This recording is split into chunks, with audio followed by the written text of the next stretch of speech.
السلام علیکم ورحمۃ اللہ وبرکاتہ۔ گناہوں کی مغفرت کے اسباب کا یہ چھٹا حلقہ ہے اور اس سلسلے کی یہ چھٹی کڑی ہے۔ کیا ہے وہ؟ ایمان اور عمل۔ ایمان اور عمل کی وجہ سے بھی اللہ رب العالمین گناہوں کو بخش دیتا ہے، درگزر کر دیتا ہے۔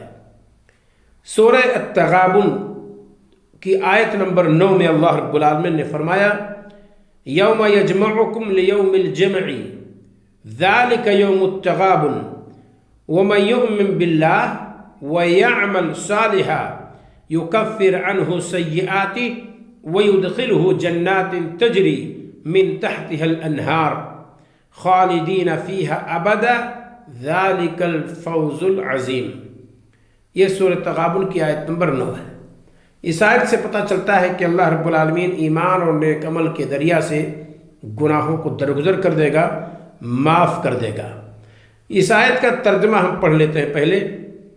اللہ رب العالمین نے فرمایا جس دن وہ تم سب کو جمع ہونے کے دن میں جمع کرے گا وہ یہی دن ہے سود و زیاں کا، اور جو شخص تغابن کے معنی جیت اور ہار، جہاں ایک دوسرے کو پچھاڑنے کے لوگ در پہ ہوں گے، ایک دوسرے کو شکست دینے کے در پہ ہوں گے، اور جو شخص اللہ پر ایمان رکھتا ہے اور نیک عمل کرتا ہے اللہ تعالیٰ اس کے گناہ کو دور کر دے گا اور اس کو ایسے باغوں میں داخل کرے گا جن کے نیچے سے نہریں جاری ہوں گی، جن میں وہ ہمیشہ ہمیشہ رہیں گے۔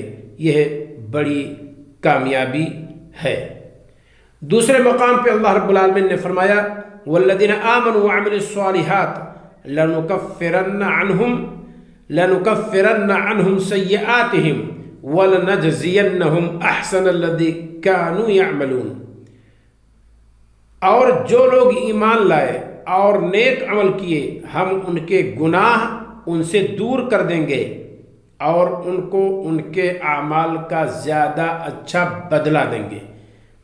یہ سورہ العنکبوت آیت نمبر 7 ہے، جس کے اندر بھی اللہ رب العالمین نے یہ بات کہی ہے کہ جو بندہ نیک عمل کرے گا اللہ رب العالمین اس کے گناہوں کو درگزر کر دے گا۔ تیسرے مقام پہ سورہ حج ہے اور آیت نمبر 50 ہے۔ اللہ رب العالمین نے فرمایا فالذین آمنوا وعملوا الصالحات لہم مغفرۃ ورزق کریم۔ پس جو لوگ ایمان لائے اور نیک اعمال کیے ان کے لیے مغفرت اور عزت کی روزی ہے۔ تو گویا کہ اللہ رب العالمین مغفرت فرمائے گا نیک عمل کرنے والے کی اور ایمان رکھنے والے کی۔ مذکورہ تینوں آیتوں سے جن آیات کا تذکرہ ہم نے کیا ہے، خاص سورہ تغابن کی آیت نمبر 9 ہو یا سورہ عنکبوت کی آیت نمبر 7 ہو یا سورہ حج کی آیت نمبر 50 ہو، تینوں آیتوں میں اللہ رب العالمین نے اس بات کو واضح کر دی ہے کہ جو بندہ ایمان لائے گا اور نیک اعمال بجا لائے گا اللہ رب العالمین اس کے گناہوں کو درگزر کر دے گا۔ گویا کہ نیک عمل اور ایمان یہ دونوں بندے کے گناہوں کے مغفرت کے اسباب میں سے ایک نہایت عظیم سبب ہے۔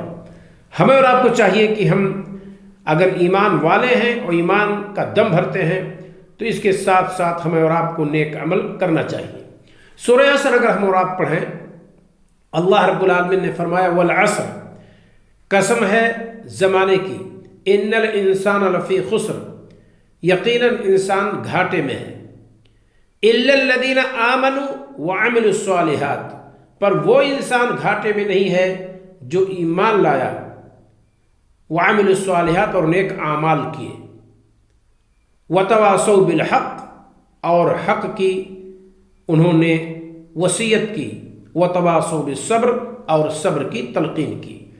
تو یہ چاروں صفتیں جس بندے کے اندر ہوں، ان چاروں صفتوں میں سے پہلی صفت یہی ہے کہ وہ ایماندار ہے، دوسری صفت اس کی یہ ہے کہ وہ نیک اعمال والا ہے، اور تیسری صفت یہ ہے کہ صبر کی حق کی وصیت کرتا ہے وہ، اور چوتھی صفت اس کی یہ ہے کہ صبر کی تلقین کرتا ہے۔ تو یہ چاروں صفتیں جس بندے کے اندر ہوں وہ خسارے میں نہیں ہے۔ خسارے میں نہ ہونے کی وجہ یہی ہے کہ انسان خطا و نسیان سے مرکب ہے، گناہوں کا پتلا ہے۔ اللہ رب العالمین ایسے شخص کے گناہوں کو دھل دے گا اور اس کی مغفرت فرمائے گا، اور نہایت صاف و شفاف ہو کر کے وہ اللہ کے حضور پیش ہوگا، اور پھر اللہ رب العالمین اسے جنت میں داخل کرے گا، کیونکہ اس کے گناہ نیک عمل کی وجہ سے اور ایمان کی وجہ سے دھل دیے گئے ہیں اور ختم کر دیے گئے ہیں۔ اللہ رب العالمین ہمیں اور آپ کو نیک عمل کرنے کی توفیق عطا فرمائے۔ السلام علیکم ورحمۃ اللہ وبرکاتہ۔